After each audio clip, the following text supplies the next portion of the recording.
This is Wesley. This is Kashida. And we would like to welcome you to The Underground Geek Shack. What's up, guys? We are now in video form. Video form again!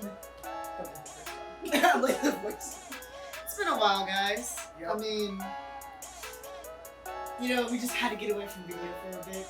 Yeah. We were only in the shadows in voice form. I have a lot of energy for today. I'm so sorry, guys. And what's this? What's this you see? New Is this shirts. matching t-shirts? Are we twinning it up? Maybe. Possibly. Maybe. Who knows? But, you know, hopefully one day this will be a product that we could place in the store. Are we going to make a store? I mean, in the foreseeable future. I feel Future. But Too alright. much energy. Oh, a lot of energy. Especially because of what we're about to talk about. Speaking of which, do I know something? Where do I want to go?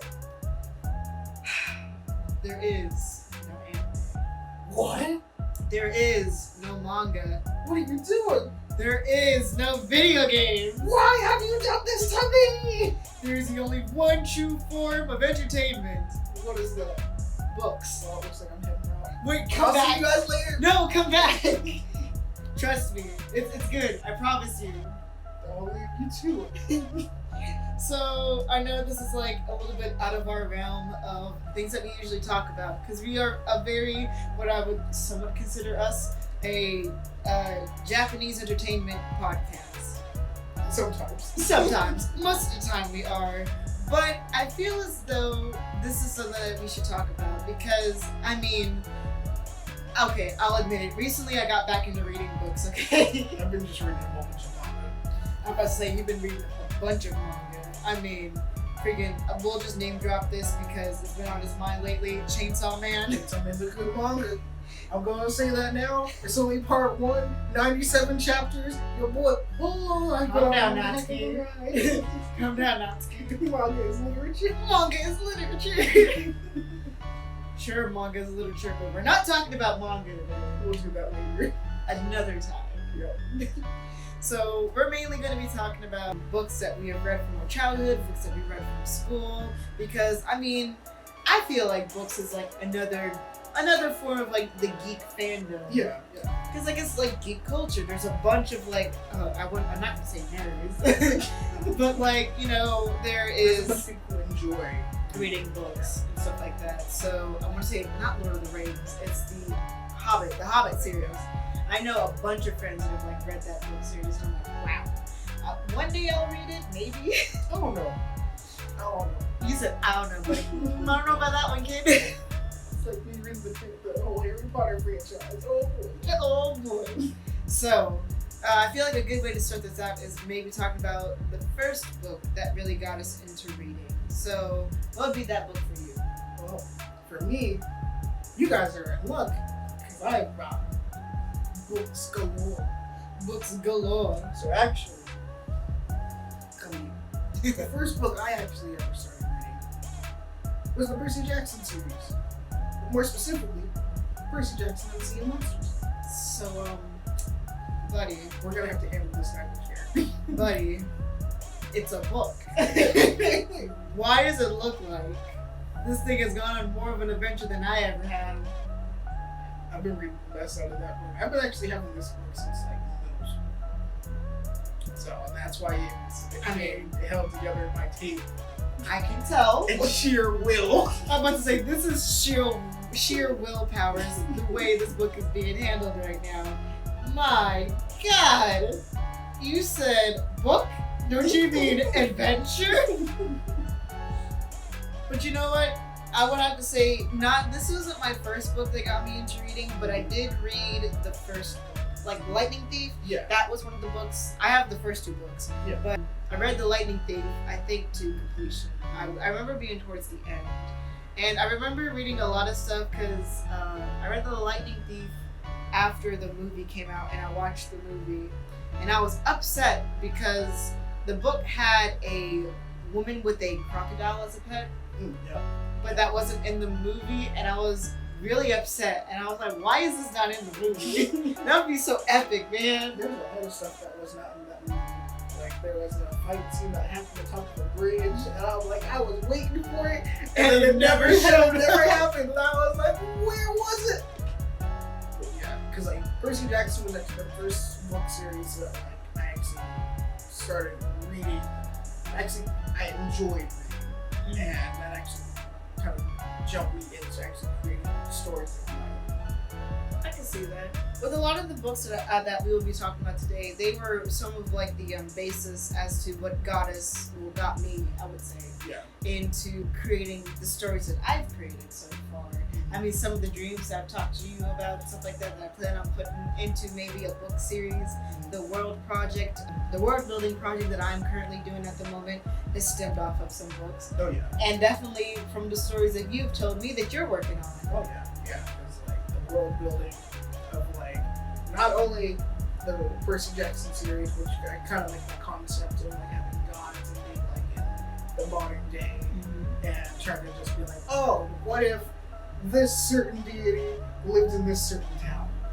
And I'm like, okay, well, how would I go about doing that? Which kind of stemmed off from when I actually had to write a certain story, like I'm gonna say probably like last school semester, and I ended up putting like a deity there, and I was like, oh, this is actually pretty cool. But then stemming off from that, we also got the Kane Chronicles. The Kane Chronicles? Yeah. I don't think I've ever read that. Well, you're in luck. You said, because I got it. Yeah, it's right here. Now, why is this one a lot better than the other one? Now, this one is also written by the same person who wrote the Percy Jackson series, which is Rick Riordan. Yeah. And interesting thing is that Rick Riordan, when he wrote the Percy Jackson series that has to do with Greek mythology, Greek gods, and stuff like that. Kane Chronicles, on the other hand, deals with Egyptian mythology. Okay. And so the cool thing is that within every book, like toward the ending of like the book, it actually gives you a glossary of each individual, like God's names. What are they in English? How did the names come to be? It gives you kind of like a little lesson of what each thing is. Oh, I like that. So I was like, that's another reason why I kind of like to like books like this. So I see that you came in with like a very mythological sense. That was the beginning of your reading adventure. Yep. Mine started a little bit earlier towards life. I didn't bring the books with me because it's a lot of books. But the first book that really got me into a bag of books. I know I have, dude. I have a massive library and I'm running out of room in my library and I'm buying more books. I need more space, dude. So the first book that I ever read that I feel like a lot of I've asked a couple of people and they remember reading this. I read this in elementary school. It was like my third grade year and stuff like that. It's called Hatchet. And for those of you, you remember it? Yeah. So for those of you who, it sounds familiar, but you need like a little bit more of a hint. Hatchet is about a book It's a book about a boy who is riding an airplane into Canada, but the pilot has a heart attack, and so he crashes in the middle of like the woods, and he has to survive for so long until either rescue finds him or he tries to find a way to get rescued to go find his way out. And it's really, really interesting. It is super suspenseful because you have to remember this is just a 12-year-old kid like thinking about all of the stuff that he has learned from like Boy Scouts and stuff like that. It gets intense. There's bears, there's wolves, it gets terrifying, and he talks about the pain and the suffering that he feels after the crash and stuff like that. It is epic. I love it. Like when I read that book as a third grader, most kids were like, oh my god, that's scary. Me, whoa, this is epic. And I would get mad because the reading group that I was in. So here was the thing about me. As a young kid, I didn't like reading a lot because I thought it was slow. I like fast-paced action things, which is why I like comic books and stuff like that, because I can go through it pretty quickly. Yeah. But with words, I also had like a little bit of a slower time reading. This was before I got into anime or subbed anime and increased my reading speed. So I read kind of slow, and I was like, this is too slow, this is too boring. But the Hatchet, like, really made me like it. But the reading group that I was in, we only went through like 10 pages per day. And I'm like, but I want to read more. And I had to wait like after 10 pages, the teacher would be like, okay, let's go on to math. And I'm like, no, let's get back to the hatchet. Oh man, because like I remember back when I was in elementary school, we took this class called like reading, and that was an interesting class to say the least. Because one book series that I actually loved a lot back then was called Shipwreck Island. Shipwreck Island? Yeah. Ooh, Sadly, I don't actually have Shipwreck Island with me, but I liked it because it was, as you were saying, like, the fast paced thing. It goes from these kids being on a boat, because like they're on a boat, they're going to like a detention center, and they're on a boat. The boat gets attacked, they get shipwrecked, like, and they basically get tossed off the boat, and they end up on this island. Then not only do they have to only fend for themselves, because they don't know who each other are. They're strangers to us. Yes, they get to know each other, and then they have to fend for themselves, deal with poachers on top of that. Oh my god. Yeah. And there's a lot that goes down. And then apparently, one of them, like, 'cause they deal with poachers, the poachers have guns, they deal with pigs and animals, you gotta eat. You have to eat. And so then, like, toward the end of the series, apparently one of the kids has crutches because he got shot by one of the poachers. And I'm like, what in the world is this book? I need more. Oh my god. And so, like, that spiraled out into, like, the unknown. The unknown. And it, like, went from, I need more of this, to having me actually go and not find that specific book. But then I found another book at my other local library back when I was a kid called Lion Boy. And I was like, what the heck? I like lions at the time. And I was like, oh, it's a book about lions. Okay. Wrong. And so I read the entire book. I only have the first book. Apparently there's a lot more. And so I read that entire book, fell in love with it because it was about a dude who could talk to cats. But not only could he talk to cats, the cats actually talked back to him. And so then he started talking to lions. And then the lions apparently were in part of the circus type thing, and then they were being taken away because they were going to be slaughtered.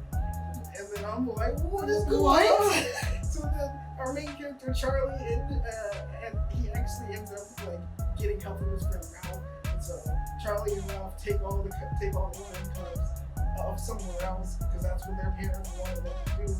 And then I took it upon myself, me still being young, to sit here and email the author of the entire novel and be like, I love this novel, I have questions. I had many questions. And so I was scared at first to actually, I know this is tangent, but I was scared to actually send off that email. And I sent off the email, and I'm like, he's not gonna respond. That author has too much other things to do. Instantly Little did I know, responds. a day later, he responded. And I'm And like, you had a heart attack. I remember you calling me, you said, oh my god. I was like, what's wrong, Wesley? He said, I emailed this author. Okay. He emailed back. Wesley, what are you doing? that was a bit rick. But like when I emailed this author, me still being a little kid, and then he was like, oh, I love that you like my series so much. Here, I'll answer some of your questions. He was like, if you want, I can send you the entire book series. And I was scared. I was like, I don't want no shady man to be. You went up to my house and gave me the entire book series. Sadly, I declined to. But I was like, now I'm thinking about it. I'm like, I should have accepted the deal. You as a young kid, you're like, I don't know. Talking to strangers is scary. My mom told me not to accept anything. You as an adult, I could have had the entire series. That's me as like now because I'll get into this book series later. Actually, I'll mention it later because what I want to first talk about is the books that like the school made me read. Oh yeah, Beowulf was one that the school made me read. Beowulf, I remember reading Beowulf, but here's the thing about Beowulf. It was very complicated vocabulary, and also I was reading it in honors English, and so we had to do a deep dive, and I kind of like purged everything from that class. Because I mean, I didn't mind it. I remembered some of it. I remembered like it being somewhat really weird and stuff like that. But some of the deep dives that we did bored me to heck and back. So I was like, nah, this ain't it, Chief. I remember reading Grendel for the first time back in high school, and then because the reason why I say I read Grendel twice, well, Beowulf twice, was because we read it from Beowulf's point of view, and then we read Grendel's point of view, which I didn't realize Grendel had his own book. You said what? And so my teacher was like, yeah, now we're gonna read it from Grendel's point of view, and I was like, why are we gonna read it from the monster's point of view? It's just gonna be sad and depressing. And I fell in love with Grendel. Like, you're making him out to be the bad guy. Why did you do this? You know what? This reminds me of the one book series that they made like almost every kid read, Frankenstein's Monster. Yeah. Like, I really loved this book. Like, again, this was honors English. This was like the part of honors English that I actually retained. So we read it and we started reading it, and I was kind of like, okay, yeah, I guess it's all right. But the more we got into it, I was like, oh, I really loved this book. I just remember like dissecting all the letters that was being sent, and we're like, we would be stuck on one letter for like the entire class period, and we're like, what do you think this actually means? It means he did this. Continue. Like, man, there's been like so many, because like that was one book I had to read. Another book I had to read was Circle Away in the Great Night, which was Arthurian legend and whatnot, and I don't know, a movie about it. Interesting. I've heard about it, But like I don't that was know. an interesting one. I don't know much about the Knights of the Round Table, like Sir Gawain and the Green Knight. It wasn't the Green Knight evil, Supposedly. Yeah. Because it was a creation of Morgan. Not Morgan. Morgan, I'm thinking of freaking Pokemon. Mordred. Yeah, because it was a creation of Mordred. But it was interesting because like it was mainly to test Gawain's loyalty to Arthur. And it was like at first, like when you see the knight walk into the to the gallery hall with everyone, and you're just like, oh no, it's a big bad knight. What does he want? And then he's like, fight me, and I'm like, what? And he's just like, huh? He's just like, yeah. Any one of you who can get a clean head off me in 1 year's time, I get to do the same thing to you. And so Gawain comes in, chops off the dude's head. And I'm like, okay. Oh no. I was like, okay. That ended pretty quickly. But then it doesn't end there, because the knight picks up his head and looks at Gawain and goes, you did good, boy. 1 year's time, come meet me in the forest. I got the same thing to you. And I'm like, what? And then this knight just walks out with his severed head, and he's just like, I'll see you guys in a year. Oh, that is so creepy. So this is a mini side tangent, but okay, I'm slightly gonna bring in video games to this. My only true knowledge, you're gonna make fun of me, and I'm accepting of it. Mm-hmm. My only true knowledge of author in the Knights of the Round Table is because of Sonic and the Black Knight. Understandable. Yeah, because doesn't that have like some correlation to Arthurian legend? It was basically Arthurian legend, but Sonicified. Yeah, I remember that. It's cheesy. You're not wrong, because when I was a kid, I wanted to actually get the game. I have the game. Only because he had the sword. I have the game, and I've played it almost to completion. I'm stuck at younger me got stuck at a part. I'm sure if I play it now, my You'll probably be able to Giga brain could get it. Watch, I play it, and I'm stuck on it again. I'm like, what am I doing wrong? But no, like, in all honesty, like, that's my full knowledge of, like, King Arthur and the Knights of the Round Table. Yeah. And sadly, because of Sonic and the Black Knight. But yeah, like that was one book that I read. Another book. I did read the Magic Treehouse series. Was that one that the school made you read? Yeah, kind of during like elementary school. Only because like when they I don't know if you're elementary school, like do this to you. They shoved you into the library and they just said, pick a random book and then just open it up to a random page. And if you complete that page, you'll be able to actually read that entire series or whatever. So here's the thing that my school did, right? That's what my school did. They were just like, go at the books. So the school, like every once in a while, we'd go to the library. We had to pick out a book and read right then and there. But my school also, I don't know. Do you know about AR points? Oh yeah. So, oh my God. So let me tell you, man. Me and my mom. Oh, my mom helped me out. So we had family reading night. It was every Wednesday night. We'd go there, and they would order food, and it would be from 5:30 to 7:30. So it's 2 hours. Read books, you do your AR tests, and you get points from them, you turn them in, and you help the school raise up their AR points. Yeah. Let me tell you, I got a massive amount of points in that collective AR thing, because let me tell you, there were separate goals that we would have to reach.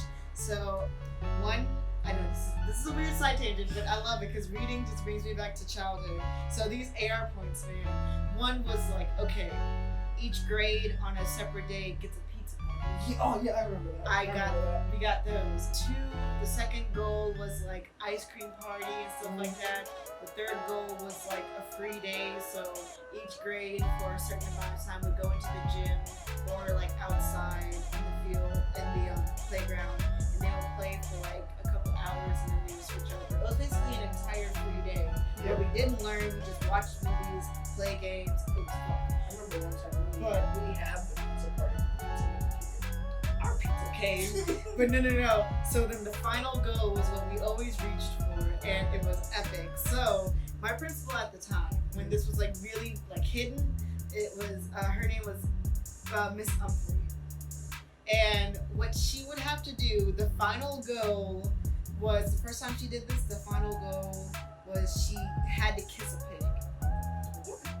Yes. Okay. Charlotte's Web, okay. She had to kiss a pig. And let me tell you, when we found out, we said, all right, bet. So we were reading, and we reached that thing. We even went above that goal. We got something else special. I can't remember exactly what it was. But we basically doubled the points that we had to get. And so the day came, and so what sucked for her, well, it didn't suck, but it was funny. She had to kiss the pig twice because we didn't have a school auditorium. It was in the gym, and you can only fit so many kids in the gym at once. So it was kindergarten through 2nd grade, went in to do the school assembly where she talked about how proud she was of us being able to reach our reading goals. She explained to us how reading was important, and then at the end, she introduced us to the pig.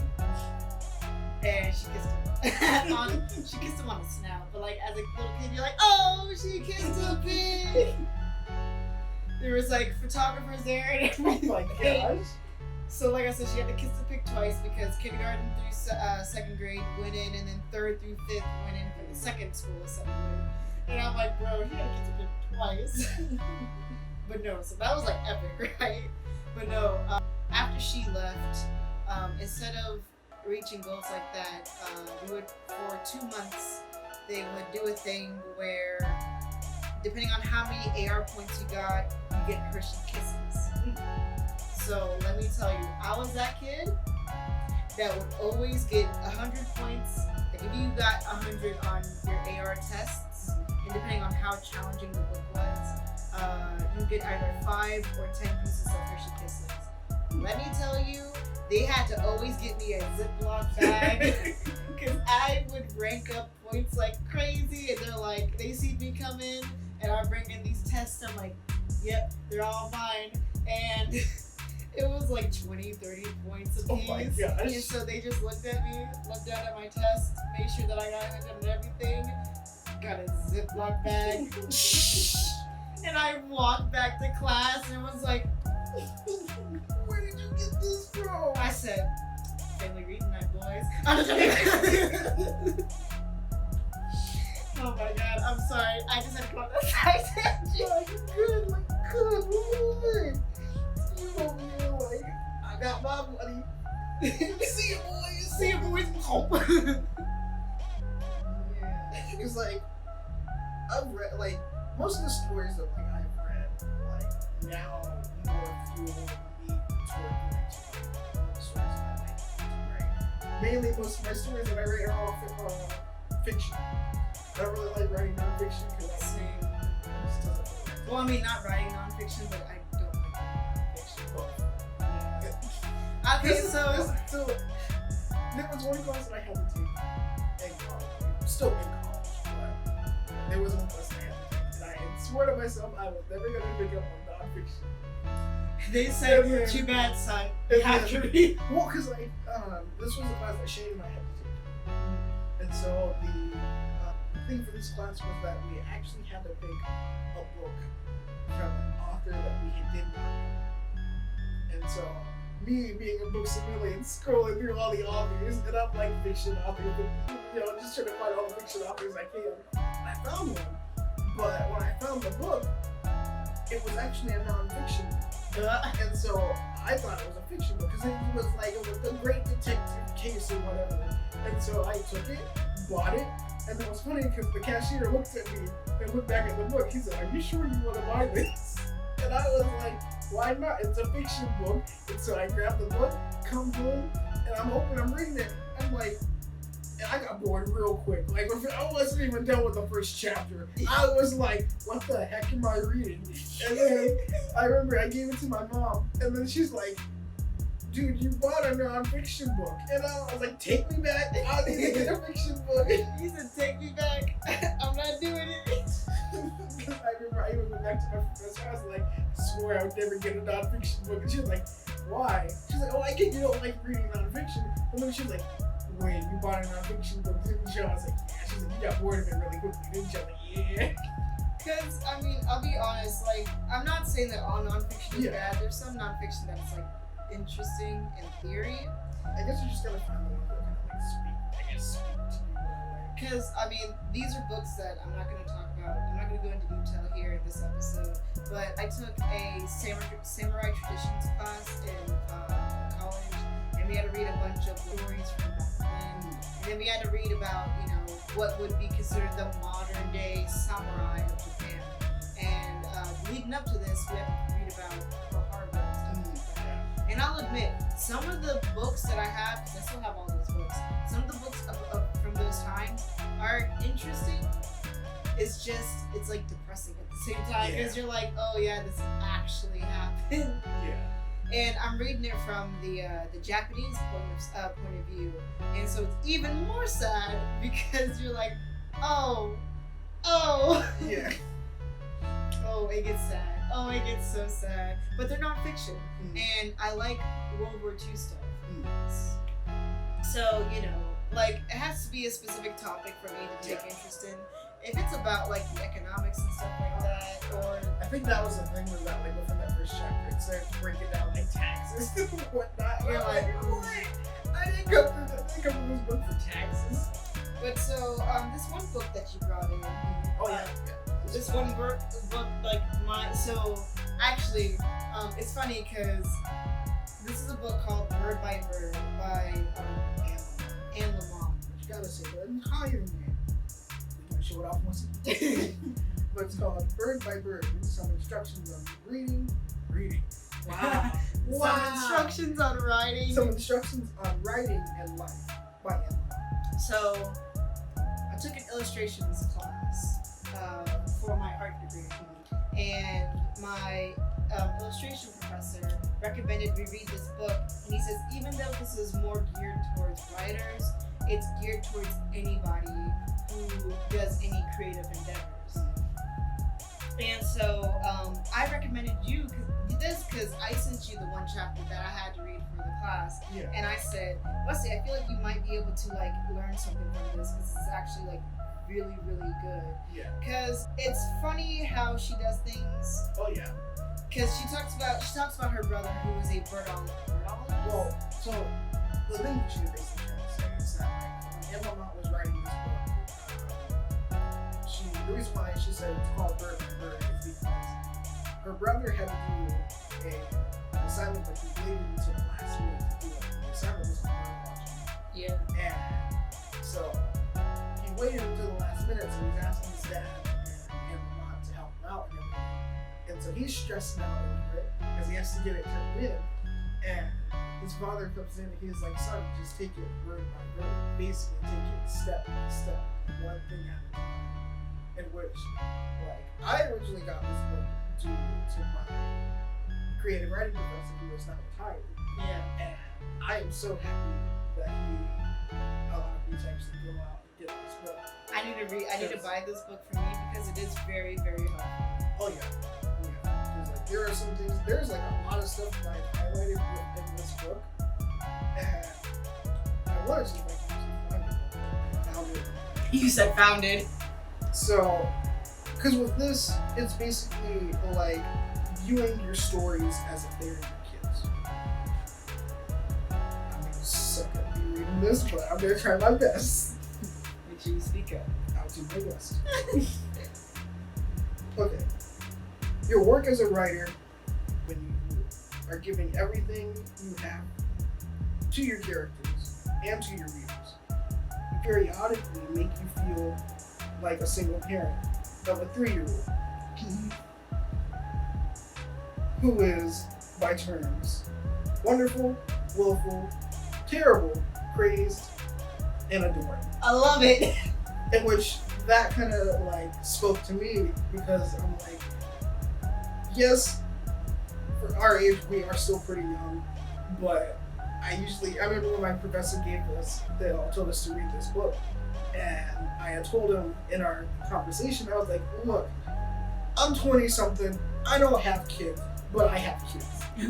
I don't have kids, but I have kids. And the way how I had to explain it to him was because I was like, all the stories that I write are up in my head. And I was like, anytime I go to sleep, these guys won't let me go to sleep. Because they're like, hey, I know you're trying to go to sleep, but add this in real quick. Or, hey, draw this scenario. Or, hey, you know that love interest over there? Yeah, bring her into the story too. You said, this is now canon. And I'm just like, guys, I just want to sleep. Leave me alone. I love it. So, yeah. I can see that because it's the You know, same with the for stories me. that like you and me have created, they're like, let him sleep. Because it would be funny because this is actually kind of like not accurate, but this is like, current. This has happened literally last week. I found this new song. First off, quick story about me and Wesley. We're working on a story, kind of. Yeah. And Well, we worked on the storyboard like yesterday. yeah, we worked on the storyboard yesterday. And so our minds have been on this story as of late. And we should just make up the story. let them wait. let them wait on it. Okay. Let you guys wait. We'll talk about it more once you're fully confident in the complete story. Yeah. But so, quick backstory. Me and Wesley tends to make our best ideas whenever we listen to music, and then we'll kind of like bring it in, tie it into it. And so with the story that we've been working on lately, we had a lot of good ideas going into it, and it's still going on pretty well. I listened to this one song, and it fits so well with the two main characters that we had in it that I immediately, I was at work and the song passed by my thing. I was doing like a repetitive task, so I was allowed to listen to my music, and I listened to it. I said, dang, put the song on repeat, copy the link, send it to Wesley, and I said, this is with our characters, good luck. And then I get a text message 5 minutes later, and he said, dang, you're right. And I proceeded to just be like, oh, it's about love. It's about this. It correlates to this. And you're like, dang, you're right. I said, dang, you're right. And too bad I was at work because we would have gone into like a freaking hour-and-a-half conversation about how this song fits so well with the plot and where it belongs in the plot. Yep. It was just too perfect. But I was at work and he wasn't. Yeah, I was at home. I was sitting here typing out notes on my computer. You said, yeah. Oh, go on. Continue. I love it. Oh, but yes, definitely with the our characters are our children. Yeah. With the characters that we have created together, they're definitely our children. We are We have joint custody of them. I get them on. I can have them most of the time. He gets them on weekends and holidays. Sometimes they sneak their way over. They sneak their way over, but I'm just like, go to your dad. So enough with school, because I mean, there was a lot of books that I read that school made me read, and I was like, yeah, I'm down to clown with it. But let's go on to the books that we have chosen to read outside of school. 39 clues. You said 30. You said immediately 39 clues. Would you like to explain what 39 clues is about? 39 clues. It's a really fun roller coaster. But basically, it's a book about these two. Hold up. Your siblings. Yes, thank you. It took my mind a minute. But you got Amy and Dan. And I'm surprised I was able to remember their names. I was about to say, I remember reading the first part of the book, but I don't remember the name. And because like it's from one person's, like they're the one who actually came up with the concept for 39 clues. And apparently each individual author wrote the scenario for 39 clues using Amy and Dan. And it's like an overarching story, like trying to basically like National Treasure kind of. It's like because like apparently their grandmother, who was world renowned and she loved to travel the world, hid she calls them 39 clues, and she hid 39 clues all over the world. So each clue goes to something different that the grandmother wants her two grandchildren, who she really holds in her regard, to find this one thing before anyone else in the family actually finds it. Because I want to say, like, didn't it start out with like they were at the grandmother's wake, and like they meet the other they meet their other family members. They're like pretentious and snobby, and they're like, yeah. Like some of them were like part of an actual secret spy organization, and you're like, who are you people? Why are you here? Because like the first book that I actually have, 39 Clues, is actually book 3, which is when they go to Egypt. And I was like, I fell in love with that book.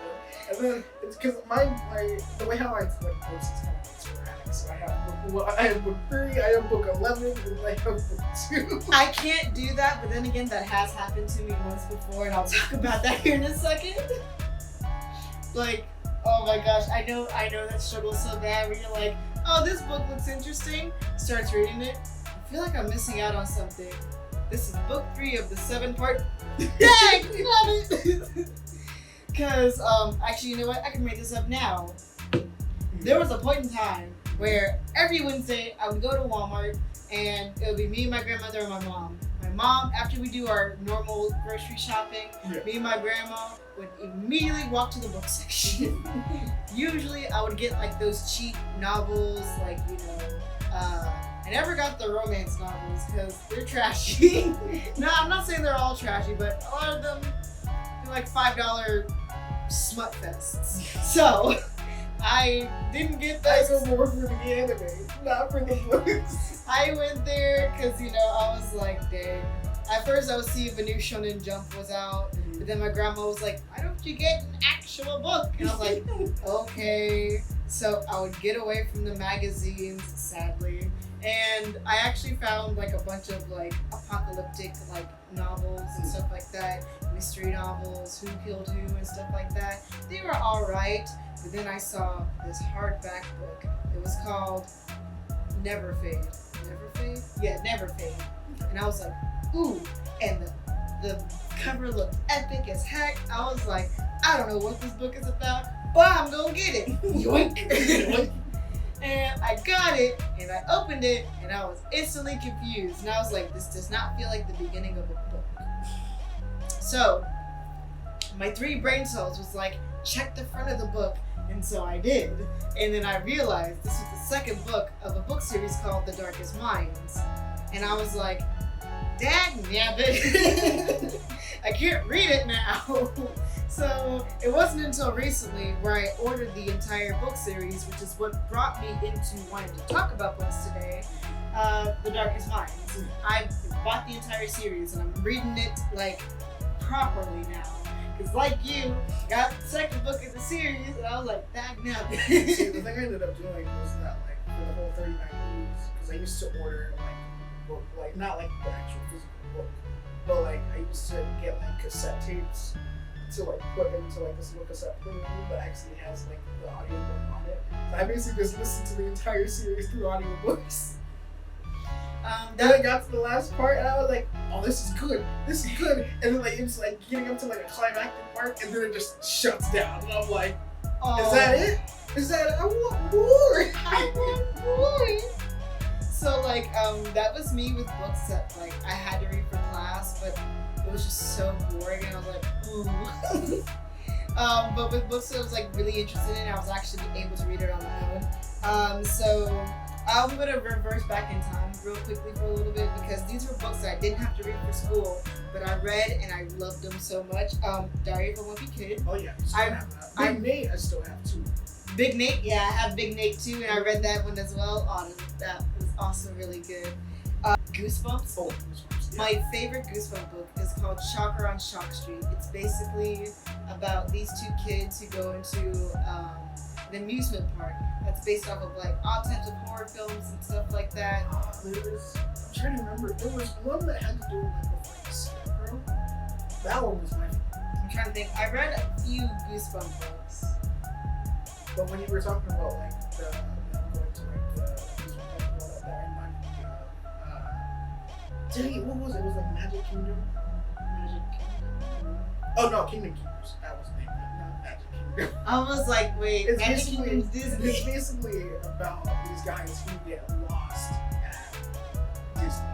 But it's Disney after dark.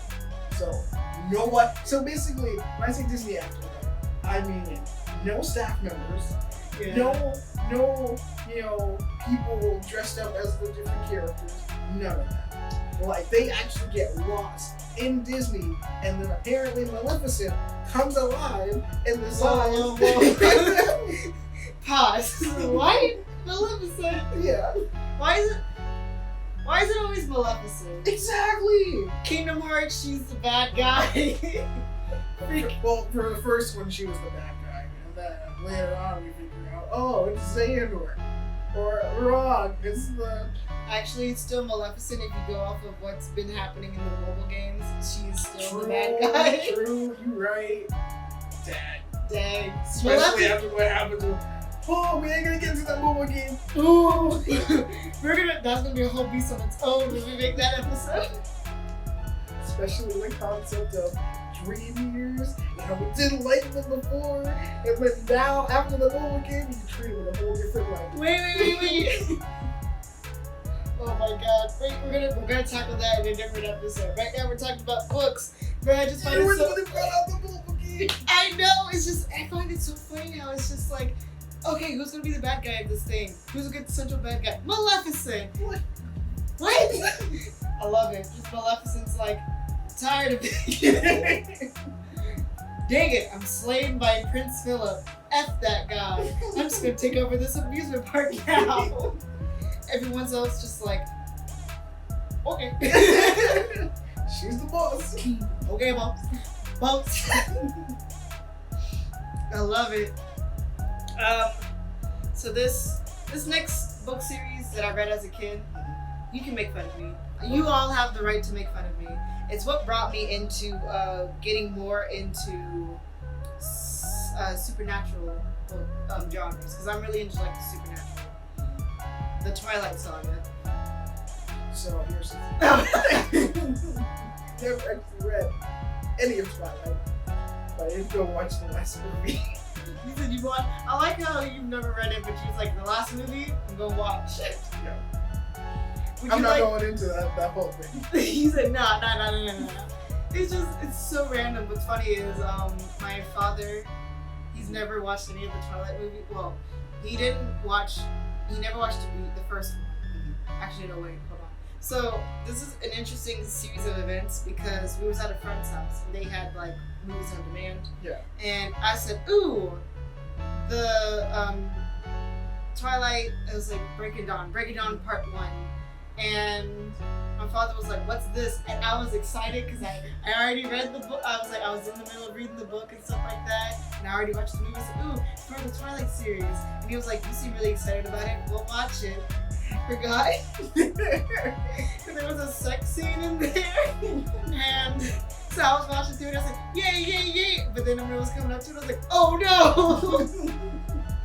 And then I rewatched it, and I was sweating. I said,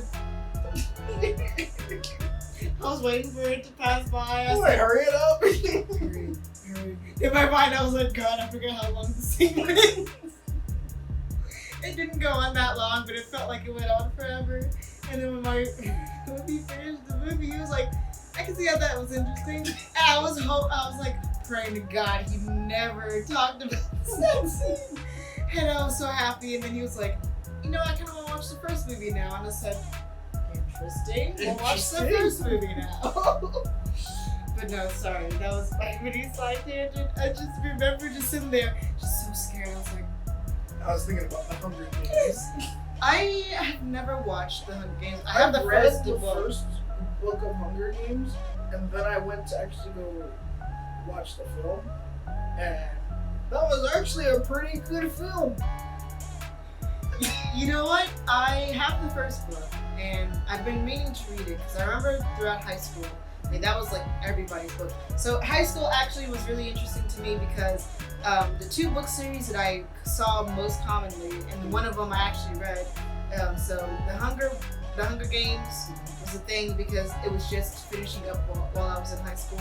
Yeah. I remember a lot of people were reading that, and then the second book series that I saw that was kind of common was the Divergent series. Oh yeah. Now I own and I've read the first two books to completion. I have all the books, but I've never finished it because someone ruined the third book for me. They told me what happened. I'm not going to do that to y'all just in case you ever want to read the book series. It is awesome. It is epic. It's apocalyptic. Yes, there's a theme with me when it comes to my book choices. But yeah, it's an apocalyptic series where you're basically split up into factions based off of the personalities and stuff like that. It's really, really interesting. And yeah, I was ruined. Maze Runner. Maze Runner? I've heard so much about it. I've never read it though. I remember we saw it back in high school. Well, I never watched the movie. Is it a good movie? Yeah, it's a good movie. The reason why I saw it back in high school was because apparently one of the people who had graduated from our high school at the time. Yeah, because that was during our senior year that we went to go see. It was we watched Insurgent. The second movie of the Divergent series. Yeah, that's the one where one of our former classmates, our alumni, actually worked on the movie. Yeah. That one was an interesting one. The Maze Runner was actually pretty cool too. I've never watched Maze Runner, but I kind of want to read the book series because now I'm at that point in life where I'm like, I realize if I watch the movie and depending on how good the movie is, it'll either encourage me to read the books or deter me. One example of how it kind of like pushed me away from reading it was City of Bones. I don't know if you've ever watched the City of Bones, Mortal Instruments, I think it's called. No. It's the movie, kind of trashy. It's messy. They had to redo the series by making it a TV series that follows the book more closely. But I mean, it already kind of left a bad taste in my mouth. It encouraged my mom to buy the entire book series. She said, here, read it. But every time I read the book, I would think of the movie and I'm like, no. What book I did like reading? I did not mean to cut you off. No, you're good. But one book that I did like reading was True Grit. True Grit? It's like a Western kind of book. And it takes place from your main character, the female, Abby, if I remember correctly, and we get to see her whole adventure to basically find her father's killer. Nice. And I was like, okay, this is actually pretty cool. And then we actually watched the film, and I was like, this is enticing me to read this book all over again. Hold on. I'm trying to remember which book. Oh, okay, cool. So That was back in college. This is high school for me. I bought the second book of the series. I didn't know there was a sequel to it. But do you remember Abraham Lincoln, the Vampire Slayer? Yes. So I watched the movie. It was actually really good. And I found out that it was a book. It's a book series. Well, at the time it was only one book. But I accidentally bought the second book to it, which I didn't know they made a second book. And I'm like, dang, now I need to read the first book, even though I read the movie and watched the book. Yes, even though I all do that. even though I watched the movie, I want to read the first book. So I see that we're coming up towards the end, and we've been talking about books. So quickly, I would like for us to, each mention a couple of books that we want to read in the future. Because I have a couple that I actually want to read to completion. I don't actually have any on hand. You don't have any on hand? You don't know any I'm talking I'm about? trying to, because there was one that I have, and it's kind of like a Peter Pan kind of book, but it takes place from Hook's point of view. Because basically, it's kind of like the real life version of Peter Pan. But what if the kids were grown up and trying to fight back against Peter Pan? Interesting. Because for those who don't know Peter Pan, basically the fact is that when Peter Pan does grow up, only do because of the pixies, they would actually basically cast the curse onto him of not wanting to grow up, so he remains a kid. The only bad thing is that when he brings kids over, he's like, hey, go fight Captain Hook. It's because Captain Hook is actually an adult. He actually lived through what Peter Pan had gone through. And that's why Peter Pan's trying to take him out along with all the things that Hook has with him. So it's basically not Peter Pan, not Hook trying to fight Peter Pan, but Hook trying to fight the pixies. Oh wow. That actually sounds really interesting. I haven't heard of that book series, but I have the first book on my bookshelf. You said back on my bookshelf. I still want to read Kingdom Keepers, but I have the first 2 volumes of that. I have the 5 is I have to finally remember the name of it. It's called 5 Kingdoms. It has a dragon on the front of it. But it's not Aragon. But it's called 5 Kingdoms, but I only have book 3. It's funny that you said Aragon because I got this entire book series as a Christmas present. Mm-hmm. I have yet to finish reading it though. I started reading the first book, but then I got distracted by other things, and so I need to read the whole series because I heard it's actually really good. In that it started off, it's like the story from a 12-year-old, and I'm like, wow, a 12-year-old wrote this, and it became famous, so I need to read it. I don't know if any of you guys listen to the podcast called Welcome to Night Vale. But I listened to that. I know, I introduced you to it. And I freaking love it. Welcome to Night Vale. Now I'm actually caught up with it. Welcome to Night Vale is one of my favorite podcasts. It made me get into podcasts a lot more.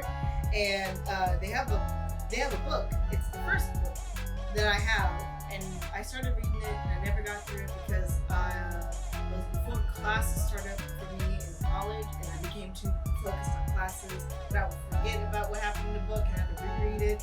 It's funny, it's not. I just want to finish the book, dang it. I listened to the Alice and Dad podcast who wrote Welcome to Night Vale. And apparently that's actually a book. And I was like, wait, this is a book? You said, wait, a Because book? I didn't realize it until toward the end of the podcast when they were like, oh, here's excerpts from the book. And I was like, I might actually get this now. Let's see.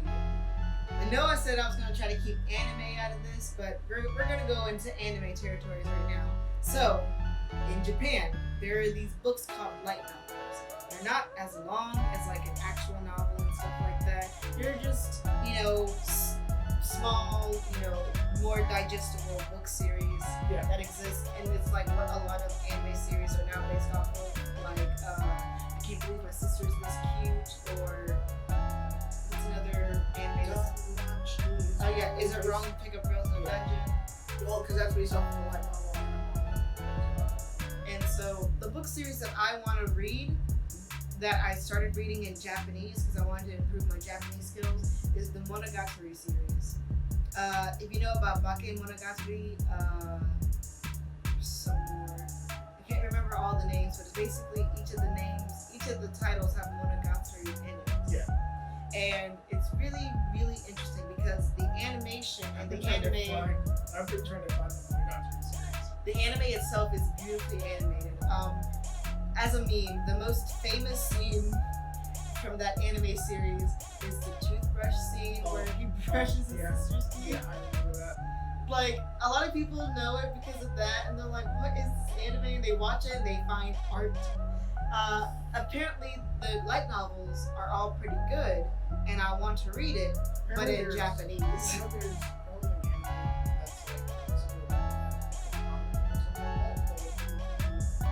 He knows the lay of the sword, but he doesn't actually use the sword. He uses his foot wings to fight instead of just sharp like a knife. And but apparently it's from the same people who wrote the manga. I'm gonna have to read this now. What? That's epic. But yeah, that's as anime I'm gonna get today. And then of course, like what's one? Oh yeah, the Stephen King books. Oh yeah. He said it. Like I haven't actually read a lot of Stephen King, so I've always heard that he was like a pretty decent guy, and I want to read to find out why he's a decent guy when it comes to his books. And so I'm just like, okay, I'm just reading some curiosity. That's why I want to read some more Stephen King novels, because I'm like, out of curiosity, what makes this dude good? yeah. But yeah, so yeah, I know this is like a weird like diverge of like what we usually talk about. You know, we're always about anime, we're always about manga, but we always have boast about how we are all types of like geek fandoms and stuff like that, because you know, there's stuff that we haven't talked about, you know, Star Wars series and stuff like that. There are movie nerds, like, you know, the Marvel Cinematic Universe, stuff like that. I would love to talk about that. It's just that we're very, you know, we focus a lot more when it comes to anime and video games. More because that's mainly what we try to like. That's what we watch That's our a bread lot. and butter. That's our bread and butter. That's the thing that we watch all the time. But yeah, so I just wanted to let you guys know that yes, we know that there are also books out there. Books exist, movies exist, and we'll talk about them.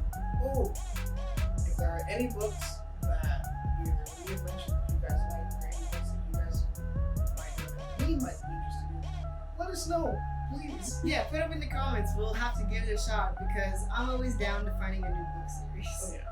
And I gotta sadly sit here and make one more bookshelf. I have to make another bookshelf. But yeah, so we have come up to the end of the episode. Yep. Thank you for joining us. It's like, it's so epic because we're just, I don't know if you ever watched like, you know, appreciation videos from like Japanese developers. They're like, thank you. Yeah. I thought we were about to do that for a minute, but no.